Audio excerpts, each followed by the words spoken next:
Hey salut! Ben oui, au moment de tourner cette vidéo, ça va faire bientôt 2 ans que la Terre entière est en pleine pandémie. Puis en tant que YouTuber qui fait des vidéos sur Montréal, j'avais le goût de retourner voir les images que j'ai tournées pendant ces 2 ans-là, de voir à quel point le virus a affecté la vie de tous les Montréalais. Ce que je me suis rendu compte rapidement, c'est qu'on dirait que le virus affecte nos vies différemment selon les saisons. Alors c'est pourquoi aujourd'hui je vous présente un montage d'images très personnel et je vais vous raconter par-dessus comment j'ai vécu et survécu à ces 2 ans de pandémie.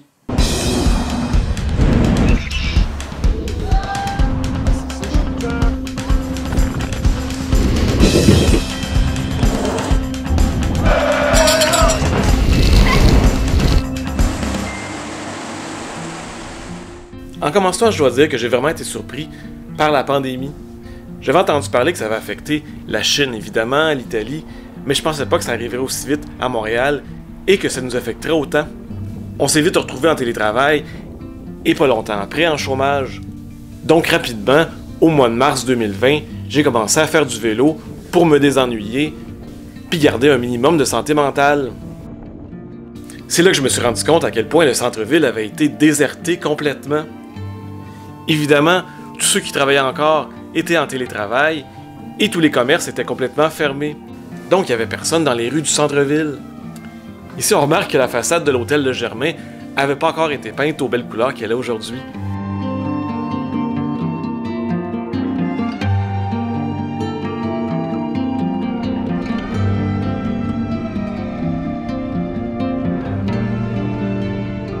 Bon, quand j'ai tourné ces images-là, il faisait pas tellement beau.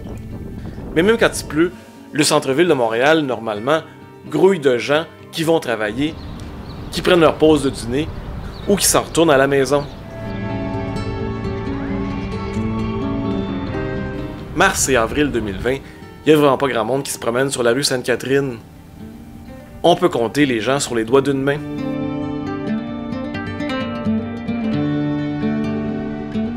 En fait, je pense qu'il y avait plus de pigeons au centre-ville à ce moment-là que d'êtres humains.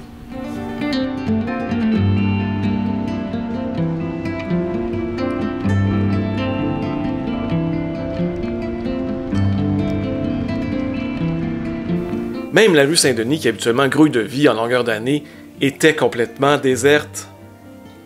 Même si je vivais dans la solitude la plus totale et que c'était difficile, je me sens quand même privilégié d'avoir pu filmer ces images-là avec des rues commerciales complètement désertes.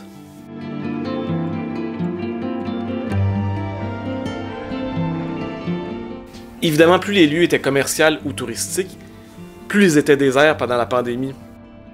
C'était le cas évidemment du Vieux-Montréal.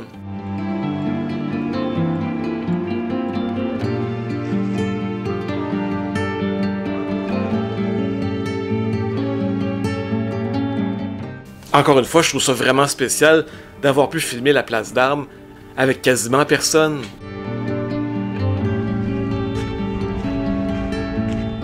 Même sur le Mont-Royal où on aurait pu croiser des gens qui veulent s'aérer l'esprit, ben il n'y avait personne. Et absolument personne sur le belvédère Kondiaronk. Ça aussi, je me souvenais longtemps d'être tout seul dans ce lieu presque mythique. Évidemment, toutes les images que vous avez vues à date ont été prises au centre-ville ou dans des lieux touristiques. Dans les quartiers résidentiels, on pouvait croiser à ce moment-là un peu plus de personnes qui avaient besoin de sortir dehors et se dégourdir les jambes.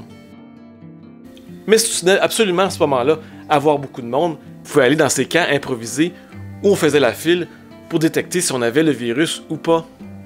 Un camp de petites tentes de dépistage en pleine place des festivals, c'est une autre image, ça, qui m'avait vraiment impressionné au début de la pandémie. L'autre endroit où il y avait beaucoup de monde, c'était évidemment les épiceries. Là où les gens faisaient la file pour s'acheter de la bouffe, mais aussi, étrangement, pour vider les stocks de papier de toilette. Ça a vraiment pris plusieurs mois avant qu'on revoie beaucoup de monde au centre-ville ou dans les lieux touristiques.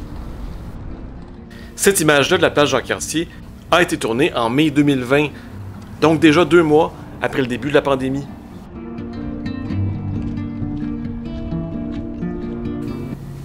Mai 2020, ça a été aussi la première fois où j'ai repris le métro. Et c'était vraiment spécial. D'ailleurs, vous avez remarqué qu'au début, dans le métro, le masque n'était pas obligatoire. On voit ici plusieurs personnes qui n'ont pas leur masque. Disons qu'évidemment, comme le métro dessert le centre-ville de Montréal, il y a beaucoup moins de monde dans le métro depuis le début de la pandémie. Et pour le port du masque, ben on s'y habitue, hein. Pour ce qui est des commerces non essentiels, je sais pas si vous vous souvenez, mais ils ont été fermés 2 fois complètement pendant la pandémie, pendant les mois de mars, avril, mai de 2020 et dans les 2 premiers mois de 2021. Ça faisait vraiment bizarre de voir le Centre Eaton complètement fermé. Et disons que les promenades dans le Montréal souterrain devenaient presque impossibles. Je sais pas combien je me suis tapé de portes verrouillées à travers mes promenades.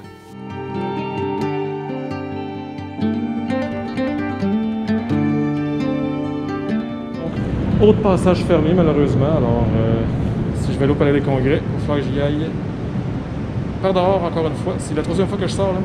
Fait que le Montréal souterrain, c'est ça. Pas grand chose d'ouvert. Le pire c'est qu'encore aujourd'hui, en mars 2022, beaucoup de ces corridors sont encore fermés. Une période bizarre, c'est quand le Centre Eaton était ouvert, mais qu'on n'avait pas le droit de s'asseoir pour manger. Donc j'ai jamais compris où les gens allaient manger après avoir commandé dans un des restos. Mardi après-midi. Pas un chat dans le Palais des Congrès. Même pas un petit Gaston. Zéro. Rien pantoute.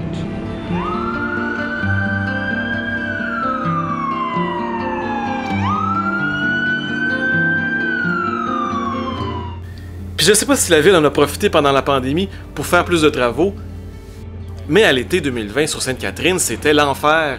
Il y avait des travaux partout. Et la circulation était presque impossible.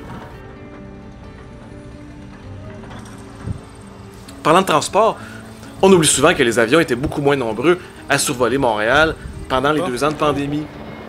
Ce qui rend la tâche un peu compliquée quand on veut aller les observer.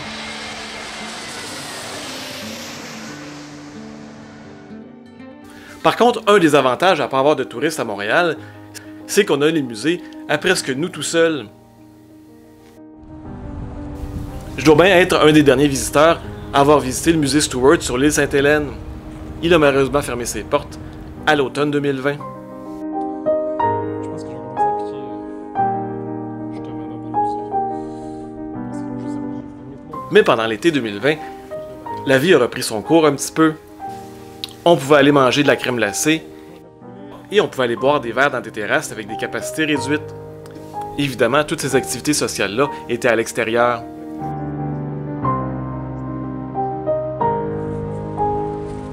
Et tranquillement, l'automne est arrivé et on a recommencé comme ça à profiter de nos parcs. Et aussi, pour les amateurs de vélo comme moi, à profiter du tout nouveau REV, le réseau Express Vélo, qui a été ouvert en novembre 2020.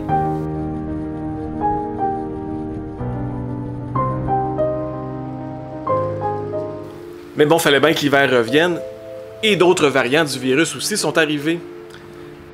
Alors, comme je vous disais tantôt, les mesures sanitaires sont redevenues très strictes, on a fermé la plupart des commerces, et on a obligé un couvre-feu au début à 8 heures. Les 2 premiers mois de 2021 ont été très difficiles.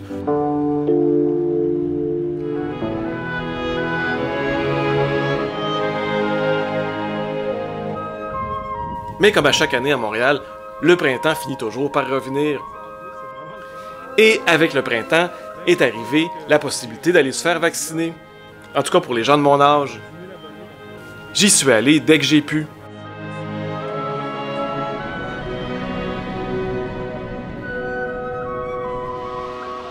Et je crois que grâce au vaccin, ça nous a rendu plus à l'aise de faire des activités de groupe à l'extérieur.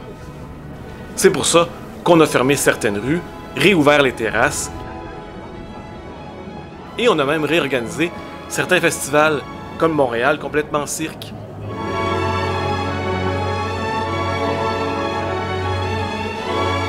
Par contre, en 2021, les lieux les plus touristiques étaient toujours pas très achalandés. Mais au moins, on a pu profiter de la réouverture des écoles et des universités. Et avec l'automne et le froid qui revient, et un nouveau virus qu'on appelle le Omicron, en décembre 2020, on est obligé de tout refermer. Les bars, les restaurants, les salles de spectacle. Et là, en mars 2022, on nous a annoncé un déconfinement, l'arrêt du passeport vaccinal et la pleine capacité des salles de spectacle et des restaurants. Je sais pas ce que le futur nous réserve, je sais pas s'il va y avoir un autre variant qui va se pointer le nez bientôt. Pour l'instant, on se croise les doigts, on reste optimiste et on met un petit pouce en l'air en bas de cette vidéo, on partage et on se dit à très bientôt.